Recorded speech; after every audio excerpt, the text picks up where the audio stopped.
maior. Os empregos na indústria de naval, de construção naval, é chocante. De 80 para 7, 8 mil empregos. Então, Principalmente estaleiros, montagem de navios. Acabou essa indústria, acabou. Acabou a indústria naval. com certeza, né? E então, às vezes eu sinto que eu estou falando uma coisa que todo mundo já sabe.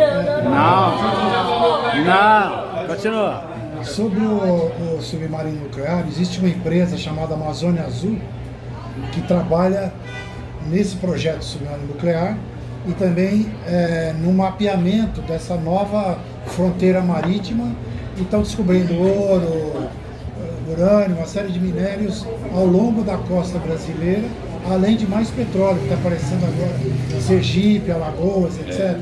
Então, assim, é todo um projeto de destruição dessa empresa, dessa área da Amazônia Azul. E essa empresa, ela foi fundada com pessoas da Marinha que se aposentaram. Tem muita gente da Marinha lá, né?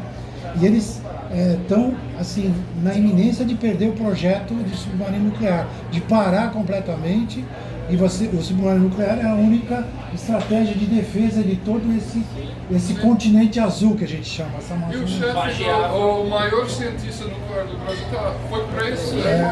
Almirante Bento lá. E você nunca lê sobre isso na imprensa internacional. Não, nem na nacional. Então, Muito menos agora que estabeleceu que a Operação Lava Jato é uma operação de parceria dos Estados Unidos com o Brasil. E em qualquer parceria com os Estados Unidos, você sabe qual tem uma parceria dominante e tem um parceiro sub. Né? Então, nessa parceria, que o resultado disso tudo beneficiou os Estados Unidos, não beneficiou o Brasil. Lascou com o Brasil, basicamente, né? 75% do petróleo agora sugado para o norte, né? E querer acabar com o Banco Internacional de Desenvolvimento. Daí acaba tudo. A Odebrecht. Que na época do Lula era maior do que o Banco Mundial. Sim. A Odebrecht fez o buraco, cavou o pré-sal, tá tudo bonitinho. Agora eles estão vindo com um canudo. E a tecnologia de perfurar em águas profundas Só da a Odebrecht Petrobras. tem. Mas eu quero falar agora Lembra essa, sobre né? como, voltando para o assunto do Estado integral, o Estado expandido, por que quando Guaidó, fantoche dos Estados Unidos, tentou aquele golpe fracassado em Venezuela, tinha muita solidariedade da esquerda estadunidense, né? Um grupo de pessoas ocupou a embaixada venezuelana para não deixar os golpistas entrar e ficou lá dentro por um mês, né? A mídia alternativa toda falando é golpe, políticos falando que é golpe, tudo isso. Mas No Brasil também, né? Muita dessa esquerda argentina aí um pouco, mas não tinha mesmo a solidariedade. E uma das razões, eu acho que é por causa do papel da mídia. Primeiro, o golpe no Brasil aconteceu em câmera lenta também, né? Mas se você olha como a mídia age como ator dentro do Estado integral estadunidense, né? Tipo assim, tem empresas midiáticas que têm uma reputação de ser centro-esquerda, como o New York Times, The Guardian, que é oficialmente em inglês, mas é baseado nos Estados Unidos agora também, que ajudou a criar uma narrativa do que Brasil, o povo brasileiro tem uma falha no DNA do povo brasileiro, que eles são todos corruptos.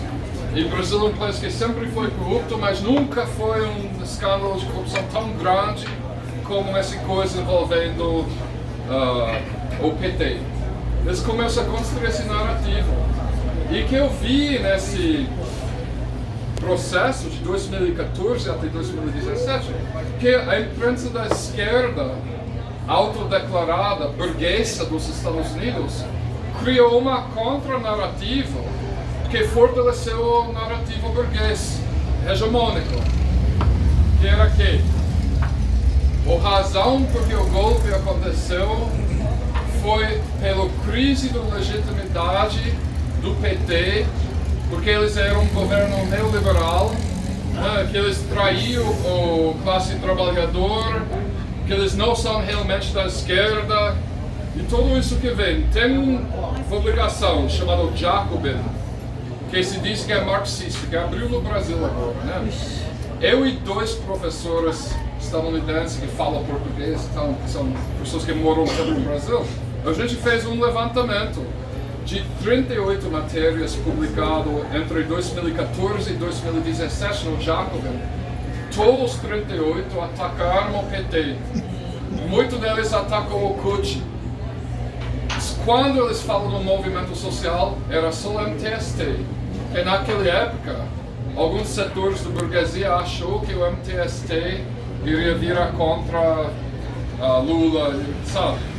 E eles falam um monte de, sabe, algumas tipo, críticas que são reais, né? Tipo, você pode criticar muito o PT. Eu não estou dizendo que o PT foi o pico dos galáxias de nada. Mas tipo assim, e aquelas críticas do PSOL são válidas às vezes, né? Mas quando você foca inteiramente nisso, gera muita confusão. Porque eu falo com pessoas nos Estados Unidos que ficam dizendo para mim, mas o PT era uma partida que mentiu para o povo brasileiro e falou que era da esquerda, e quando tomou no poder, como fala no Jacobin, abriu as portas pela primeira vez para o neoliberalismo no Brasil. Eles ficam publicando esse tipo de coisa. Em 2018, quando o Jacobin decidiu que iria abrir aqui no Brasil, eles abraçou Fernando Haddad. E a coisa irônica é que lá nos Estados Unidos eles são alinhados com o Partido Democrata. Então como que você vai criticar um partido político que faz compromissos com a direita para passar legislação e não sei o que, se seu parceiro em seu país é a ala ou corrente mais progressista dentro do Partido Democrata, que é muito mais direito do que o PT. Né? Então ele criou uma confusão na mente de muita pessoa. Eu estava na África do Sul recentemente, ainda ouvindo pessoas falar assim, não, mas o PT se vendeu e não sei o que, tipo, claro que tem um fundo de verdade em tudo isso, mas a conjuntura total é muito enganoso de falar isso. Então, Reduzir muito, né? quando Lula foi preso, quem fica no lado dele nos Estados Unidos foi quem? Os sindicatos, o AFL-CIO, imediatamente, até antes, lançando o manifesto, ele é preso político. Alguns 22 deputados federais da esquerda, do ala progressista dentro do Partido Democrata, Bernie Sanders, né? E alguns intelectuais orgânicos de nome, como Noam Chomsky, Angela Davis. Mas se você vê na imprensa esquerdista, eu escrevi muito para essas publicações e quando eu tentei falar essas coisas, sempre foi a maior briga com os editores. Mas como que você vai falar isso? Que PT não era da esquerda, não sei o quê. Então, eu acho que o que aconteceu nos Estados Unidos tinha 2 narrativas sobre o Brasil durante o golpe e o preço de Lula. Um hegemônico que diz que o Brasil era o país mais corrupto, que o povo brasileiro tem um problema no DNA deles, que eles são um povo corrupto, que é um país fracassado e não sei isso. E tinha o narrativo autodeclarado vanguarda esquerdista dos Estados Unidos, que falam Lula merece estar na cadeia. Não que Jacobin não fala isso, né? Mas tipo assim, eu li em várias outras publicações. Não, é lamentável que Lula foi preso, porque ele fez algumas coisas boas para o povo brasileiro, mas se ele é corrupto, ele merece estar na cadeia. E nesse sentido eu vi que trabalhando junto esses 2 narrativos enfraqueceu muito qualquer movimento de solidariedade com o Brasil na época do golpe, com Lula. Só que com as revelações do Glenn Greenwald, está mudando o jogo, né? Está mudando. Agora está todo no aberto. Todo mundo sabe. Mas como que a mídia estadunidense está respondendo a essas revelações do Greenwald? No forma tradicional estadunidense, capitalista, individualista, ele está tentando transformar a história em coisa de personalidades. Agora é Moro contra Greenwald, né? A esquerda está fragmentado e não sei o quê. Não mencionou 15 de maio. Quando as revelações do Greenwald foram reveladas, eles lançam uma história. Toda a nossa solidariedade com Glenn Greenwald. Né? Isso Jacobin. Jacobin. Toda a nossa solidariedade. Outro motivo, é bom ter solidariedade com Glenn Greenwald. Só que ele está sendo ameaçado de morte o ano inteiro. Não começou com vaza-jato, porque o marido dele fica no lugar do Jean Willis. Ele está morando lá no Rio de Janeiro, ele está sempre sendo ameaçado. Tipo, eu tenho solidariedade com ele também, mas vamos não, tipo, individualizar essa história para vir uma coisa de Lula, Greenwald e Moro. Porque tem 230 milhões de pessoas nesse país, 15 milhões de pessoas já passam embaixo da linha da pobreza desde o golpe de 2016. E essa é uma questão do futuro do país. Foi claramente colocado para o mundo inteiro ver que a eleição do ano passado foi uma farsa, foi corrupta. E a única solução é de anular aquela porra, né? E fazer libera Lula e faz as eleições. Lá nos Estados Unidos, essas demissões em massa que aconteceram lá, né? Estou exemplo de uma empresa lá e a gente passou por isso agora, né? A Odebrecht mesmo, que é uma empresa enorme que acabou rodando nesse processo aí de desmantelamento também não só do Estado, mas também de capital privado, né? E como que foi isso lá nos Estados Unidos, por exemplo, lá com essa subprimes lá, no final do 2000, né, da 2008 agora, de 2000 para cá? Eu uso o exemplo dos Estados Unidos e da Alemanha. Porque eles fez a mesma coisa. A única exceção por isso foi aquele caso a empresa contábil do Chicago que foi falido pelo Departamento de Justiça. No resto dos casos, quando vem um escândalo de corrupção gigante em qualquer empresa, e tem muitos nos Estados Unidos, né? O Monsanto matou meio milhão de pessoas com uma agente química, agente laranja. Meu pai morreu por causa disso. Tipo, e o que aconteceu? Eles não deixam a companhia falir. Em vez disso, eles dizem que essa empresa é grande demais para falir. Os efeitos negativos na nossa economia seriam grandes demais. A gente não pode. Vamos colocar 3 deles na cadeia. Vamos fazer um acordo com as vítimas. E se eles precisam emprestar dinheiro para continuar funcionando, a gente empresta sem juros. Ou seja, quando vem essa crise hipotecária de 2008 nos Estados Unidos, os piores culpáveis pela crise receberam bilhões de dólares em empréstimos, enquanto 1 milhão de famílias estadunidenses perderam suas casas. Isso que eu falei, mas agora eu posso responder a perguntas. Okay? Se alguém tem. Sobre o Washington Post, a posição dele. Inicialmente, logo de cara, ele me parece contra o governo Bolsonaro. Essa questão aí agora do Greenwald, do Intercept. É fácil a resposta. O Washington Post é altamente vinculado com as forças da inteligência estadunidense e o parte mais da direita do Partido Democrático. Eles viram nos Estados Unidos que eles estão ganhando muito dinheiro agora sendo contra Trump. Então eles viram Bolsonaro chega e dizem, vamos ser contra Bolsonaro também.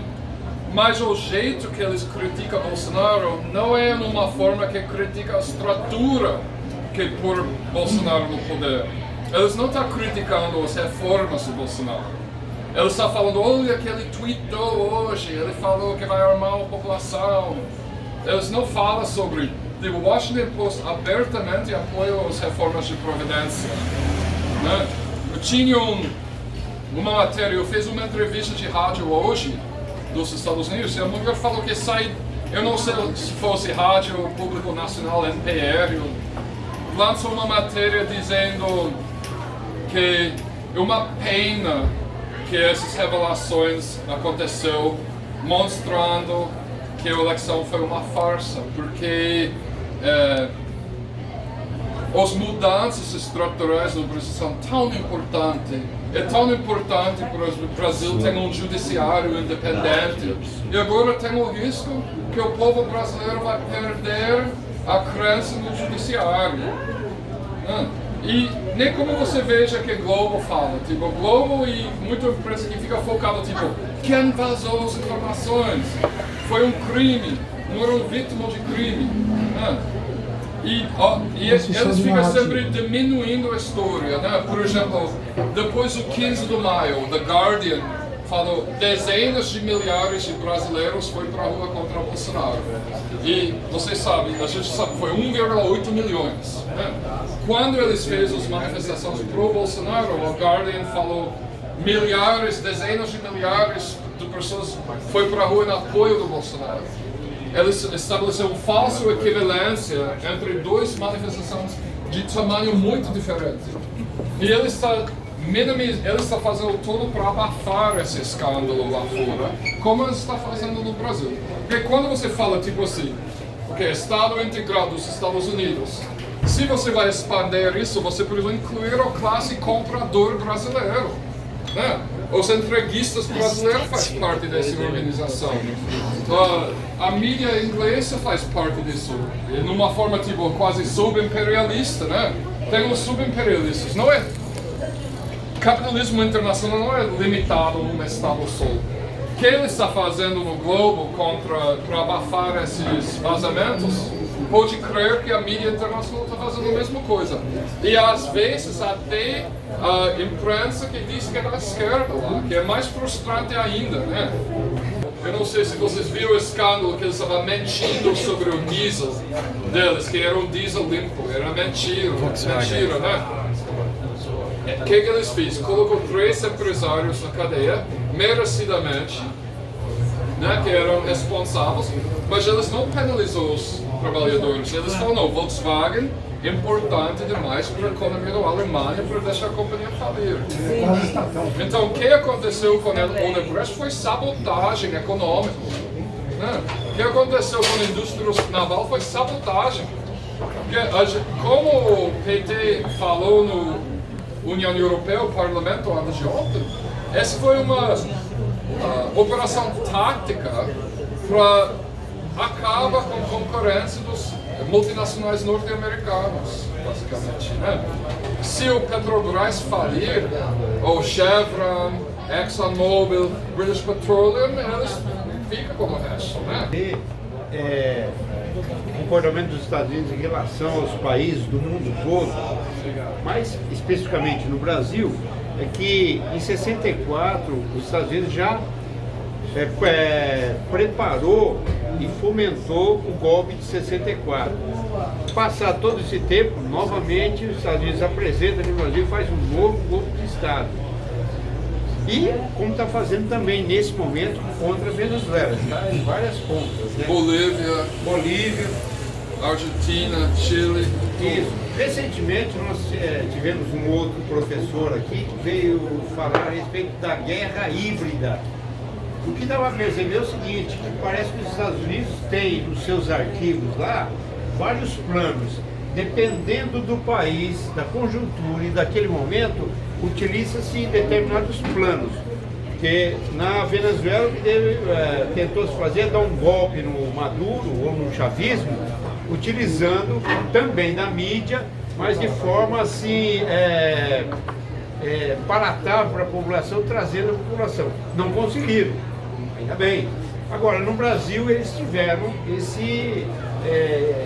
essa vitória, vamos dizer assim, entre aspas, momentânea, que está tendo reverso. É isso mesmo? Os Estados Unidos têm essa coisa toda preparada para os países do mundo? Eu estou feliz que você fez essa pergunta, porque eu esqueci de falar isso, né? Por que os Estados Unidos usam uma tática diferente em Venezuela? Eles nunca assinou esse acordo, CPA. Eles tentou pegar alguns altos escalões do governo venezuelano com o escândalo do Odebrecht. Mas Maduro falou basicamente, foda-se para vocês não têm autoridade de agir dentro do nosso país. A gente não assinou isso. Cuba também não assinou.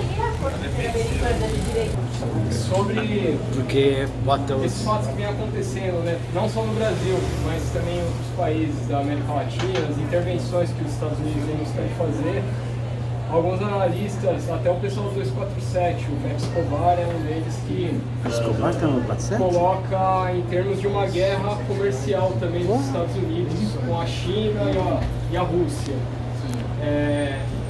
Assim, nos termos que eles colocam, é como se o avanço, o crescimento da China e da União Soviética, a possibilidade de um crescimento, de uma influência da União Soviética, não, desculpa, da Rússia e da China, em algumas áreas que antes eram de grande influência dos Estados Unidos, né, nessa atual conjuntura, faz com que os Estados Unidos também busquem uma política mais agressiva, de intervenção mais direta em determinadas regiões, e no caso da América Latina, que já é meio que um espaço, né, de neocolonial assim, dos Estados Unidos há muito tempo. Né? É como se fosse uma nova reconfiguração da doutrina Truman, né, de novo. Sim. Você concorda com essa a questão, por exemplo, dos BRICS ter sido também minado com essa, nos últimos tempos, né, com esses ataques aos governos que estavam talvez tendo uma relativa autonomia em relação à política norte-americana? Eu tenho um amigo, Patrick Barnes, da África do Sul, que é um professor, ele era assessor econômico do Nelson Mandela, né? Porque ele é trotskista, ele fica 100% contra os BRICS. Os BRICS são subimperial, agente do capitalismo internacional subimperial, no análise dele, mas eu não estou de acordo. Porque houve um momento quando os BRICS estavam sugerindo o abandono do dólar. E essa seria uma faca no coração dos Estados Unidos, porque ele está em plena decadência, ele é sustentado pelo capital fictício. E parte disso é a ideia de que todo mundo acha que o Brasil faz comércio internacional em dólar. Se os países começam a pular fora disso, vai danificar a economia dos Estados Unidos. Os BRICS, eu ouvi alguém falando que ele acha que o golpe no Brasil foi uma maneira de tentar desarticular os BRICS, que os Estados Unidos consideram os BRICS como inimigo. Mas também tem exemplos dos BRICS agindo como agentes superiorialistas, mas também eu acho que tem essa força contra-hegemônica. E a Índia e o Brasil agora estão mais para Trump, e a China, a Rússia e a Rússia também, mas a China e a Rússia é inimigo agora. Os Estados Unidos consideram as atividades da China e Rússia hostes na América Latina, pelo documento do Southcom, que eu li esse ano, que sabe, nem como eles falam que Nicarágua, Venezuela e Cuba são os 3 países hostes aos Estados Unidos nas Américas. Eles chamam as atividades econômicas da China e a Rússia hostes. Ou seja, é o novo Guerra Fria, né? Só que nessa vez, infelizmente, os poderes Rússia e China, eles não são tão comunistas como na época, né? Então não tem mais ideologia envolvida nisso, é todo oportunismo. O marido da minha tia, né, trabalhou na inteligência militar a vida inteira. E tipo assim, ele era, eu amei ele, né? Eu amei ele. Só que ele entrou na inteligência militar, depois de alguns 4 ou 5 anos ele começou a odiar isso. E eles não deixam, nem como quando você entra na máfia, você entra naquele, eles não deixam você aposentar, ou sair, ou largar o emprego. Então ele passou a vida inteira odiando, virou alcoólico, e quando ele aposentou oficialmente, eles mandam ele para a Polônia para abrir uma fábrica de sapato, né, porque do queda do moral, ou seja, ele ainda estava trabalhando. O que ele explicou para mim é que nunca tem um plano para um país. Tem uma lista de ações de acordo com sua desejabilidade. Okay? No topo da lista é que um candidato tipo neoliberal ganha a eleição pela preferência do povo daquele país. Né?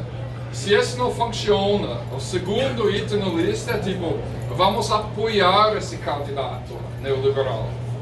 Se esse não funciona, é tipo, tá, vamos começar a prejudicar o outro candidato. E vem descendo. Golpe militar é sempre o último escolha. Eles tentam fazer de forma menos invasiva, numa escala crescente, até se não consegue o que eles querem, mata todo mundo. E no Médio Oriente é bombardear, não sei o que, sabe? Não, graças a Deus que não aconteceu aqui. A estratégia de risco. Crítica, ele bate justamente na questão da mídia, ele fala da questão dos meios de comunicação, que deveria ter sido feito uma regulamentação dos meios de comunicação, que no limite ele reconhece que perdeu a batalha da comunicação, né? Bom, e aí a gente estava lembrando aqui que quando passou do sistema de analógico para o digital, havia uma oportunidade da Telesur ter uma inserção aqui no Brasil e essa janela acabou se perdendo, né? Entendo que foi um erro. E aí na última entrevista com o Juca Kfouri,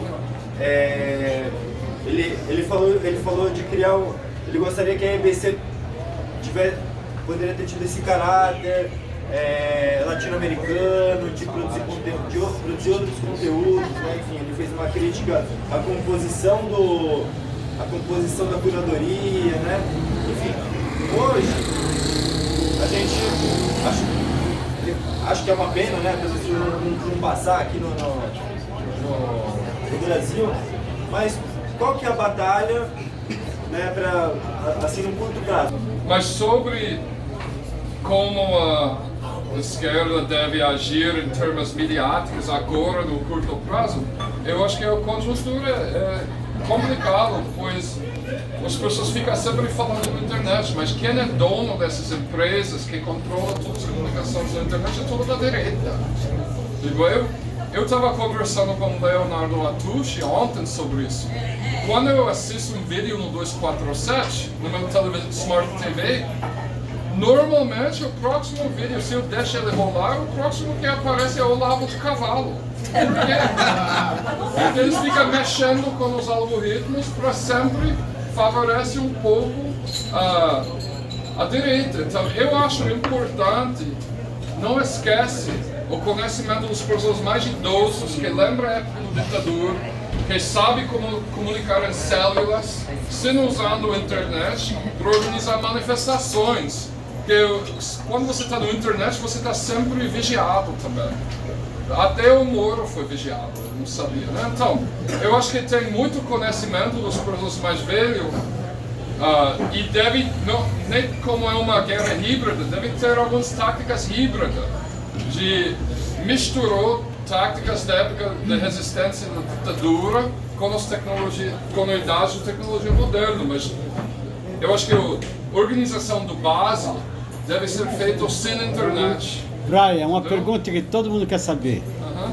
De onde vem a fonte do Glenn Gould? Eu sei que não é hacker de celular, falam de tudo que é tipo de informação. Inteligência russa, você falou hoje uma coisa que só os empresários estão pagando. A gente sabe que é uma coisa muito forte. De onde você imagina que vem essa informação que ele está recebendo? Da nuvem. Não é você, né? Por acaso. Não é você, né? Você precisa falar. Se fosse eu, teria tomado uma cachaça de maior qualidade. Tá bom. Quem que você acha que está dando isso? Então, né, agora é só especulação pura. Tá. O Leonardo Atush acha que o vazamento foi dos Estados Unidos, do alguém dentro dos Estados Unidos. Porque no análise dele, quando o Lava Jato entrou em parceria do Departamento de Justiça, eles decidiram gravar tudo, o tempo todo, né? E alguém lá dentro, que não necessariamente está representando os interesses do Estado integrado lá, ou integral, vazou. Mas eu tenho uma outra teoria, né? Tipo assim, você vai num bairro como Morumbi, todas aquelas casas têm um sistema de segurança mais moderno, mais caro, lasers e não sei o quê. E o que acontece? A maioria das casas ainda tem muita furto de casa e a maioria das pessoas abre a porta para ladrão. Então eu ainda suspeito que foi um amigo ou alguém dentro do Força Tarefa que ficou puto por causa de uma briga pessoal, ou um colega ou conhecido da Legnol que acessou de uma forma essas coisas. Mas minha teoria não é baseada em nenhum fato, análise, só papo do bar. E assim, eu sempre fui muito crítico, como eu sou crítico a qualquer, eu lembro assim, quando o Obama saiu, né? Assim, ele não passou do 44º presidente dos Estados Unidos, né? Então assim, onde o Obama estava no processo do golpe, né? Onde é que ele estava, que não falou assim, peraí, tem um golpe aqui, está acontecendo, porque ele sabia, tinha as informações, né? Ele já transformou lá no relatório do briefing, né? Matinal, e dizia assim, não, nós temos interesse nesse golpe. Então Obama, e veio para cá, teve aqui semana passada, eu acho, todo festejado. Reunindo com quem? Aqui, Partido Novo e PSDB, provavelmente, né? Então, quando veio as eleições de 2014, eu publiquei uma matéria nos Estados Unidos porque a Folha anunciou que o coordenador da campanha do Obama estava no Brasil coordenando as estratégias da mídia social para atrair acionistas, ok? E quando essa publicação foi lançada no Vice, nos Estados Unidos, a equipe desse cara, David Axelrod, ligou para a Vice, ameaçou eles e a reportagem foi cortada. Então eu pedi para o ombudsman do Folha fazer uma investigação interna para verificar a fonte. Ela respondeu depois, não, a fonte está certa, o Axelrod estava indo. Provavelmente quando essa matéria saiu, ele decidiu mandar o resto da equipe dele. Ele não foi pessoalmente, mas a Folha não vai tirar essa matéria do ar. A gente... Então, no Obama, nem como o Bill Clinton, estava sempre no lado do PSDB. Okay? E eu perguntei a um excelente jornalista, economista dos Estados Unidos, Mark Weisbrot, que é especialista na América Latina, quando eu entrevistei ele em 247, ano passado, essa pergunta dele falou, pela análise dele, ele acha que Obama simplesmente deixou o Departamento do Estado agir na América Latina da mesma forma que ele sempre age, que é uma coisa bipartidária, não tem diferença entre os democratas e republicanos, e Obama não quis nem saber e deu autonomia para eles se deixar rolar. Que significa que a responsabilidade final por participação do golpe no Brasil dos Estados Unidos é do Obama, né? Mas se não desculpa ele. Agora, nos momentos do Intercept, em dado momento, Dallagnol fala, vamos conversar, temos que saber o que o americano pensa. Tá? Para mim, de tudo que apareceu ali, só me interessa isso. Porque o resto, para mim, é chacota. É ridículo até para mim. Por que é chacota? Porque todos nós aqui nesse bar sabemos disso. Alguém aqui levanta a mão se é uma surpresa. Por favor, levanta a mão.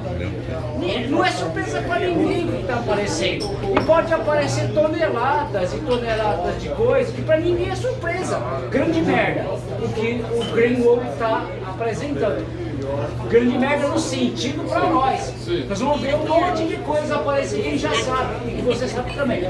Mas quando ele fala, precisamos conversar com o americano, com o americano, tem duas coisas aí. O próprio Greenwald, que o embate dele não é com humor, é com a CIA, a gente sabe disso, né?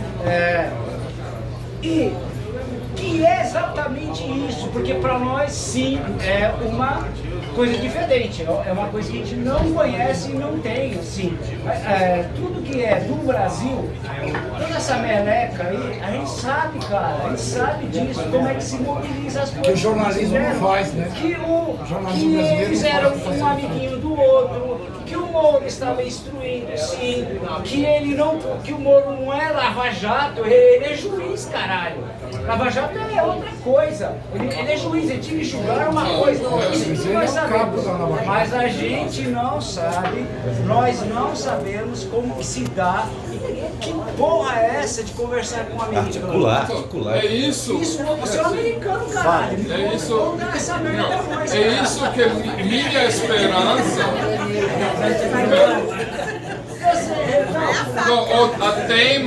A tema da minha fala era de tentar abordar isso, Não, né? mas aborda mais. Agora, eu estou esperando mais vazamentos do Greenwald. Eu espero que ele vaza o que aconteceu com os Estados Unidos.